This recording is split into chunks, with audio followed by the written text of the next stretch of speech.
प्राचीन भारत के इतिहास के अंतर्गत आज हम अशोक का धम के बारे में जानेंगे कि अशोक का धम क्या है, इसकी प्रमुख विशेषताएं, इसकी प्रकृति, धम का प्रचार प्रसार, इन सभी चीज़ों के बारे में आज हम चर्चा करेंगे। तो अशोक का धम जो है, धम नीति विद्वानों के मध्य गहन चर्चा का विषय रहा है। धम जो है संस्कृत के धर्म शब्द का प्राकृतिक रूप है। अशोक के संदर्भ में धम का अर्थ किसी विशेष धार्मिक विश्वास या व्यवहार से लगाया जाता है और अशोक की धम नीति की व्याख्या अलग अलग ढंग से करने का प्रयास किया गया है। विद्वानों के अनुसार जो है बौद्ध धर्म के दो पक्ष हैं, एक तो प्रथम भिक्षुओं के लिए और दूसरा गृहस्थों के लिए। वास्तव में इस दूसरे पक्ष को जो है वो अशोक ने अपनी धम नीति में अपनाया है। इस मत के अनुसार अशोक अपने व्यक्तिगत जीवन में बौद्ध था, परंतु धम नीति के रूप में उसने जो कुछ भी प्रतिपादित किया वह केवल बौद्ध धर्म नहीं था। परंतु विद्वानों के दूसरे समूह ने इस धम शब्द का विस्तार करना चाहा और उन्होंने इसे एक व्यापक संदर्भ में देखा। उनके अनुसार यह जो है राज्य उपकरण में 6ठी सदी ईसा पूर्व के सामाजिक दर्शन के भावों की अभिव्यक्ति थी और अशोक के लिए जो धम है वो तात्कालिक समस्याओं और विरोध का समाधान था। यह एक प्रकार के सामाजिक दायित्व को रेखांकित करता है। सामाजिक राजनीतिक संदर्भ में धर्म की व्याख्या ने निश्चय ही इसमें नए आयाम जोड़ दिए। आज धम नीति को तात्कालिक परिस्थितियों से जोड़कर देखा जाता है और इसे महज किसी संप्रदाय विशेष की विचारों की अभिव्यक्ति नहीं माना जाता। अतः ऐसा कहा जा सकता है कि अशोक अपने व्यक्तिगत आस्था में बौद्ध था, परंतु धम नीति के रूप में उसने जो कुछ भी प्रतिपादित किया वह महज बौद्ध सिद्धांत नहीं था।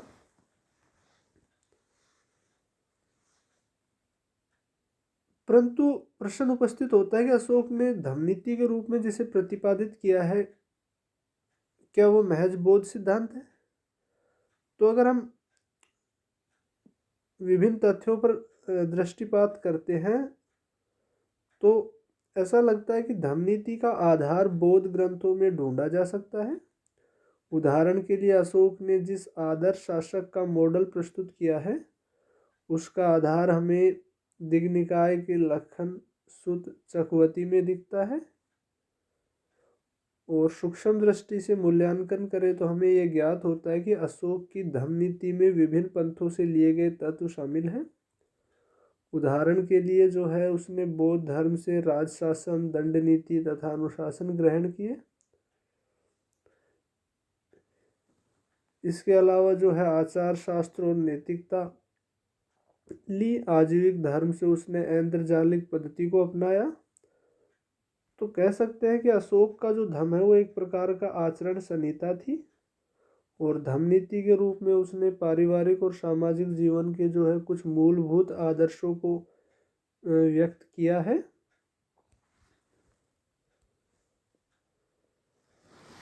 जैसे बड़ों के प्रति आदर, दासों एवं नौकरों के प्रति करुणा का भाव, सहिष्णुता आदि। उसी प्रकार जो है ब्रह्मगिरी अभिलेख में उसने गुरु के प्रति भी श्रद्धा व्यक्त करने की बात की है। एक अभिलेख में उसने अल्प व्यय एवं अल्प संग्रह को भी धम के अंतर्गत शामिल किया है। इतना ही नहीं, उसने धम नीति के तहत कुछ दुर्गुणों से परहेज रखने की बात भी उठाई है, जैसे चंडुता, निष्ठुरता, क्रूरता आदि से मुक्त होना। उसी आधार पर जो है अशोक की धम नीति जियो और जीने दो के आदर्श से प्रेरित माना जाता है।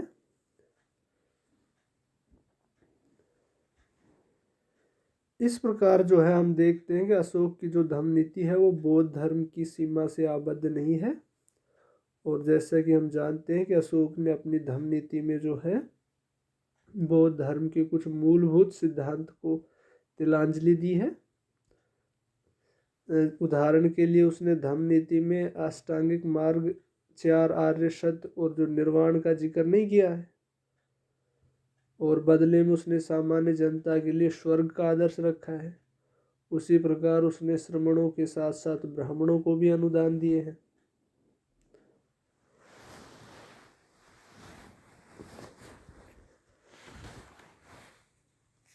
अगर हम धर्म के प्रचार प्रसार की बात करें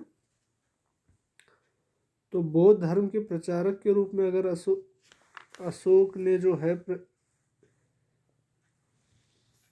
एक शासक के रूप में उदार और सहिष्णु विचारधारा रखते हुए भी तन मन और धन से उन्होंने बौद्ध धर्म की उन्नति में विशेष रुचि ली और इसके प्रचार प्रसार के लिए उसने अनेक महत्वपूर्ण कार्य किए धर्म के प्रचार प्रसार के लिए। जैसे धर्म यात्रा जो है अशोक ने अपने राज्याभिषेक के 10वें वर्ष बाद जो है विहार यात्रा को बंद करवा दिया और उसके स्थान पर उसने धर्म यात्रा करना प्रारंभ किया।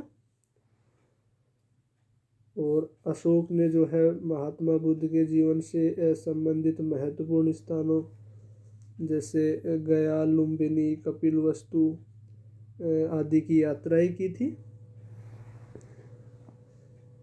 इसी प्रकार जो है उन्होंने सैनिक विजयों का परित्याग कर दिया था और उसके स्थान पर जो है धर्म विजय करने का निश्चय किया। अशोक ने जो है अपनी जनता का मार्गदर्शन करने के लिए जो है अपने विशाल साम्राज्य की जो अतुल समृद्धि का परित्याग कर एक साधारण भिक्षु सदृश जीवन व्यतीत करना प्रारंभ किया।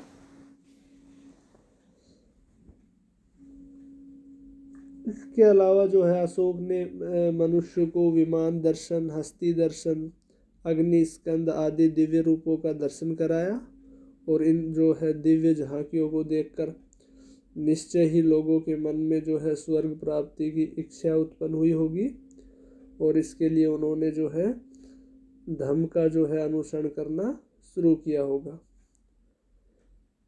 इसके अलावा धर्मानुशासन अपनाया। धर्म के अनुशासन की लोगों को जानकारी देने के लिए जो है अशोक ने उसे प्रकाशित करवाया और अपने पदाधिकारियों को आदेश दिया कि वे उसका प्रचार करें। अशोक ने जो है अपने अधिकारियों को धम्म के प्रचार के आदेश तो दिया था परंतु उनके प्रचार कार्य से उन्हें संतोष नहीं हुआ तो उसके लिए उन्होंने पृथक अधिकारियों की नियुक्ति की जो धर्म महामात्र कहलाए। इसके अलावा जो है अपनी आध्यात्मिक उन्नति की कामना करने वाले लोगों के लिए अशोक ने जो है आत्मनिरीक्षण के सिद्धांत का आदर्श रखा और उनका मानना था कि ऐसे लोगों को अपने स्वयं की जो है आत्म परीक्षा और आत्मनिरीक्षण करना चाहिए जिससे उन्हें दैनिक बुरे कर्मों से दूर रहने की प्रेरणा मिलती रहे। इसके अलावा जो है बौद्ध धर्म स्वीकार कर लेने के बाद जो है अहिंसा अशोक के धर्म का मूल मंत्र बन गया और उन्होंने जो है अपनी पाक कला में पशुवध को बंद किया और राजकीय यज्ञों और उत्सवों पर की जाने वाली पशु हत्या को बंद किया गया। इसके अलावा धर्म को जो है व्यवहारिक रूप देने और लोगों की सद्भावना अर्जित करने के लिए अशोक ने परोपकारिता जन कल्याण के जो है कई कार्य किए। जैसे 7वें स्तंभ लेख में वो स्वयं कहता भी है कि मैंने वट वृक्ष लगवाए जो पशुओं और मनुष्यों को छाया सुख दे। इसके अलावा आम्र कुंज लगवाए, प्रति 2 मील पर कुएं खुदवाए और धर्मशालाएं बनवाई। इसके अलावा धर्म प्रचार के लिए उन्होंने चट्टानों, पत्थरों के स्तंभों और गुफाओं के बाहर धर्म के सिद्धांतों तथा उपदेशों को खुदवाया जिससे कि जो है जनसाधारण को धार्मिक सिद्धांतों की जानकारी आसानी से मिल सके। धर्म के प्रचार प्रसार के लिए अशोक ने जो है महात्मा बुद्ध की परंपरा को जारी रखा और उसके समय में भी जो जनसाधारण की भाषा पाली थी, अतः अशोक ने जो है अभिलेखों एवं बौद्ध ग्रंथों की रचना इसी भाषा में करवाई। इसके अलावा जो है विदेशों में भी धर्म प्रचार के लिए जो है उन्होंने विभिन्न बौद्ध आचार्य भेजे गए। विदेशों और भारत के विभिन्न भागों में जो है धर्म के प्रचार कार्य की जो पुष्टि है वो साहित्यिक और अभिलेखिक प्रमाणों से भी होती है। अशोक के दूसरे, पांचवें, 13वें शिलालेखों तथा सांची स्तूप के लेखों से भी जो है बौद्ध धर्म के प्रचारकों पर प्रकाश पड़ता है। श्रीलंका में तो अशोक ने अपने पुत्र महेंद्र और पुत्री संघमित्रा को भेजा था। अशोक ने विदेशों में धर्म प्रचार के साथ साथ जनहितकारी कार्य भी किए। उसने विदेशों में भी परोपकारी संस्थाएं, चिकित्सालय आदि खुलवाए।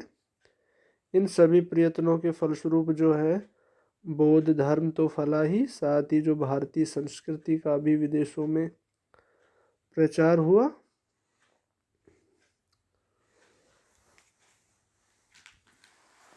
अगर हम जो है अशोक की विदेश नीति में